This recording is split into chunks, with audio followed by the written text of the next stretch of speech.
I'm Aaron from PhoneDog.com, and Verizon users, you've got a couple of awesome Android handsets to choose from this holiday season. One of those is a Motorola DROID RAZR, which was announced a couple of weeks ago and is available now for $299. Now this sucker packs a 1.2 gigahertz dual-core processor, an 8-megapixel camera, a 4.3-inch display, and more. Then you have the HTC Rezound over here, the first device by HTC in the US to support Beats by Dr. Dre. And it also has some awesome specs: dual-core 1.5 gigahertz processor, an 8-megapixel camera, and Android 2.3 as well. So two high-end 4G LTE Android phones on Verizon. But you know what this is? This is a dogfight. So only one of these can take home the gold medal. Which one will it be? We have to find out. But first I'm going to give some love to my friends at Best Buy because they hook us up with phones like this and like this for use in our one-paw bandit game. When you walk into Best Buy Mobile, regardless of whether you get the RAZR or the Rezound, you'll walk out working. They'll help you set up your email. They'll help you set up your Beats if you get the Rezound. And they'll help you set up email, web, and more. So when you walk out that door, you're good to go at Best Buy Mobile. Let's take a look at these. RAZR, Rezound, thin form factor, or Beats technology. Which one will win? We'll find out starting right now. So look, if you want a 4G LTE phone on Verizon, you've got quite a few options this holiday season. Two of those are here. Now here's the HTC Rezound, here's the Motorola DROID RAZR, and the third one, the Galaxy Nexus, well, we don't really even know when it's coming. It's coming sometime by the end of this year, but people are frustrated. It's kind of irritating when you don't have a release date. But these are two of three awesome 4G LTE handsets. Now these are a little bit different. Even though they both have LTE capabilities, they're a little bit different in terms of specs and design, features, and more. So let's start with the Rezound. This thing has a dual-core 1.5 gigahertz Snapdragon processor. It's got a 4.3-inch, and this is where it really excels. It has a 4.3-inch 720p HD display. It's a Super AMOLED display, and or excuse me, I'm sorry, I'm thinking Galaxy Nexus. 4.3-inch 720p display. Ignore my little spastic thing that just happened there. But 4.3 inches, beautiful display, 8-megapixel camera with 1080p HD video recording. You've got a front-facing camera on this bad boy, and then down here you got your capacitive buttons. Now, this is running Android 2.3.4 right now with HTC's Sense version 3.5. So you're seeing kind of a revision to Sense. If you're coming from the Thunderbolt or you're coming from an older HTC device, you're going to see some updates, and mostly you're going to see it around kind of the design. You'll notice that down here it says all apps, for example, and personalized, so you get some new text. You'll see that the tabs down here are a little bit different. Frequent downloaded, Verizon Wireless, and more. So a little bit of a change there. Otherwise, a relatively, I wouldn't say it's a thick device. It feels a little better in the hand than the DROID RAZR, just because even though it's thin, it's very elongated, very kind of hard to hold in the hand for extended periods. This one's a little easier, and it has a 1,620 milliamp hour battery. So hold on to all that information, and here's the DROID RAZR. Now this bad boy came out about a week or a couple days before the HTC Rezound. It's all kind of a blur in this holiday season, but it has a dual-core 1.2 gigahertz TI OMAP processor, so a little bit slower on the clock speed, but it's kind of interesting, and we'll get into this in part 1 and later in part 2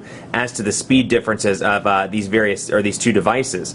4.3-inch display here. You do have pen tile. It's a Super AMOLED advanced display with pen tile technology, so the display actually looks better. It's a Super AMOLED display. You'll notice that the colors are a lot darker. They look better, but still pen tile is there. It's not as noticeable as the DROID Bionic. So if you're coming from that, you hate pen tile, take another look at this, and let me wait for this to focus in so you can kind of get an idea as to what it looks like. So the pen tile is definitely there. When you really focus in on it, you can see it, but it's not nearly as evident as the DROID Bionic, as the DROID 3. Some of these previous devices that had pen tile, or DROID X2, some of these previous devices that had pen tile technology. Now it has an 8-megapixel camera on the back with 1080p HD video recording. Kind of resembles a DROID X2, if you will, in terms of design. Now, non-removable battery here, but it does have a 1,780 milliamp hour battery, which has performed surprisingly well in tests. Because it's so thin, you'll see over here you have two things. You have your micro SIM card slot. It does take a micro SIM, and a micro SD card slot.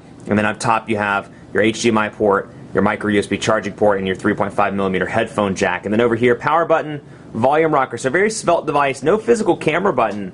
Then over here, you kind of get this typical, and it's funny because this thing looks just like an HTC device. They really don't change the designs around. Between these, you'll see the typical 3.5mm headphone jack, power button. You got your volume rocker over here on the right side, and then your micro USB charging port over here on the left side. Beats audio pre-installed in this one as well, so if music's your thing, you do get a pair of Beats earbuds in the box. Both of these phones are $299 at Verizon retail stores, although I'm sure you'll find some great holiday specials at various retailers like Amazon Wireless, Wirefly, places like that. So be sure to take a look at those if you're buying for family member, somebody special, And heck, even if you're buying for somebody that's not special, it's good to take a look. That's a bad joke, but hey, you know what? We're going to keep rolling.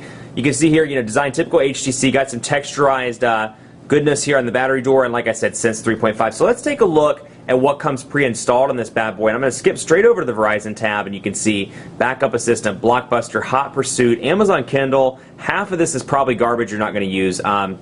Mobile Hotspot, VCast Music, Verizon Mobile, Mobile IM, NFL Mobile, Let's Golf 2, Slacker, Video Surf, VCast Videos, and VZ Navigator. Stacker. That's like a bum version of Slacker. Stacker.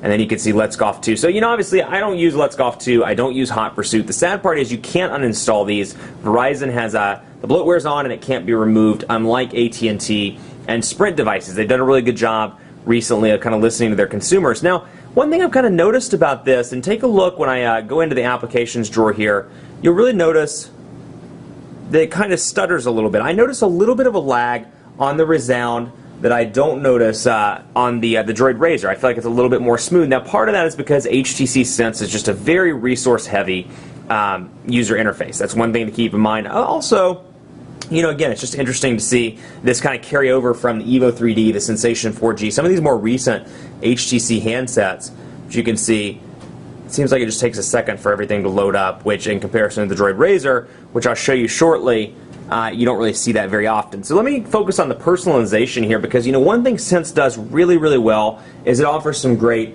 personalization choices. So you come in here, and not only can you add widgets to the home screen, which there are 7 home screens, by the way, you can customize your apps, shortcuts, folders, but you can also change your ringtones. You can change your ringtones, man. This is 2011. Yeah. You can change your skin, change your wallpaper, your lock screen, and change your shortcuts. So let me show you the new lock screen that debuted in Sense 3.0 and kind of carries over into 3.5. You'll see here, instead of the typical HTC look, I pull the ring up and let it go to activate it, or I can use one of my quick access, like let's say I'm sending an email to somebody. I can press it, let go, and it brings me into the mail application, which of course I don't have any set up right now. Now you can change both of those around. You can change the shortcuts and you can change the lock screen style. So let's say, I'm a big weather person. I always like to know what the weather is, but you can change it to stocks, you can make it a watch, friend stream, and more. So I'm going to go over here to weather, I'm going to apply it, and then now when I come out of here and bring it back, you can see what the weather is, which for whatever reason it's 75 degrees on November 21st. That's pretty freaking unacceptable if you ask me, but it's a nice summer day, even though it's almost halfway through fall, almost winter in Charlotte. So you can see the weather there. I can immediately pull up and get out of that. So 7 home screens, typical carousel rotation here. And then over here, you've got, and I'm going to try to go through this a little bit faster because we've got a lot of ground to cover on both of these devices. You have Motorola's custom user interface over here on top of Android 2.3.5. And I really see some speed differences. I feel like this just operates a little bit faster, and perhaps it's because Motorola's UI isn't as intensive as HTC Sense, but I just feel like things load up relatively quickly, with little to no lag, easily get into text messaging. The transitions are nice, which is something they do really, really well on this. You can see the transitions in and out of applications, and then of course when I go between portrait and landscape mode on the Motorola is fantastic. Now let's take a look at what comes pre-installed on this bad boy, also of which can't be uninstalled. You got all apps recent downloaded in the Verizon Wireless, and of course I can add my own folders or I can go straight to the market. Now on this you get device setup, you get IM, Mobile Hotspot, My Verizon, NFL Mobile, which actually is a pretty useful application, VCast Tones, Verizon Video, Visual Voicemail, and VZ Navigator. Again, can't uninstall it, but at least it doesn't come with those obnoxious games like Let's Golf 2. Oh, I feel like it did come with Let's Golf 2. Yeah, it does. Let's Golf 2, it just didn't put it in the Verizon. Like I just corrected myself like that. Video Surf, of course, on there as well. But Madden, NFL, Let's Golf, I don't have any use for that. And a lot of people don't, but you can't uninstall it, which is pretty frustrating without doing some serious hacking to the device. Now this thing has 5 home screens, so a little bit less than the Rezound. It follows in that typical Verizon suit where the applications scroll from left to right instead of like the Photon where they scroll from or scroll up and down in typical Android format. So little things like that you see. And one thing I covered on, I was on Engadget's podcast on Friday, and one thing we were kind of talking about is how from Motorola device to Motorola device, there's no consistent experience. It's really depending on which device you use. Some applications go one way, some applications look one way. It's very inconsistent across the board. Again, the average consumer is really not going to care about that, but still just something I thought I would point out. So let's take a look while we have this one in our hand at text messaging. And again, 4.3-inch display here, and look how thin this device is. Makes it a little bit, maybe a little bit awkward to hold in the hand. It is a little bit wider, and of course it's thin, so your hand kind of grips around it a little bit differently. But we can see here 4.3-inch display, and because it is a Super AMOLED display, you'll notice that the colors are darkened. So no more gray color schemes. Really, everything's kind of dark blue and black. And we're going to say the rumor dog jumped over the fuzzy orange. The rumor dog jumped over the fuzzy orange and ate it. It's pretty quick and easy to type on. Now what I really like is because of the longer display, 4.3 inches, it's easy to type in landscape. So like, I always say, if you're coming from a device like a BlackBerry or something with a physical QWERTY keyboard, it's relatively easy to get used to the DROID RAZR. And there, like I've said before in previous videos, Motorola's multi-touch keyboard I think is one of the fantastic, or the most fantastic keyboards available on Android. It really does a good job. Auto correction is very good, which brings me right over into this one, which I didn't ask. Oh, I was doing testing between this phone and the DROID RAZR. So bring it over here, and I can say the rumor dog is ready for the weekend and for Thanksgiving, which is kind of out of order, but a little bit harder to type on. Still a 4.3-inch display. Now, where this really shines, and you don't really see it in the video, but I mean, it's just a gorgeous display. At 720p, it's noticeable all the way down to just typing. I mean, the whites are incredibly vivid. I feel like, let's see how many puns I can do with cell phones, like vivid. Whites are really vivid. You know, I think this thing really just skyrockets into space in terms of the display, and I mean, it really just looks good. I mean, I'd say it's in another galaxy, maybe the Galaxy Nexus. I mean, it's just that, you know, I'm just kidding. Sorry. Another bad joke, but that's okay. Landscape mode, also very easy to get used to. I'd say the keyboard is better on the DROID RAZR. I think it's easier to get used to. That said, if you're coming from a Sense device, this is going to be pretty quick and easy to get used to. And I turned it off, but you have HTC Trace as well, which kind of acts as Swipe, because Swipe doesn't come pre-installed, though you do get the ability to access it on this bad boy. So we'll go in here and we'll change over the keyboard. We'll get Swipe turned, or get Trace input turned on. Turn it on. We're going to make the trace color blue. Blue. And then we'll come in here and say, hey there.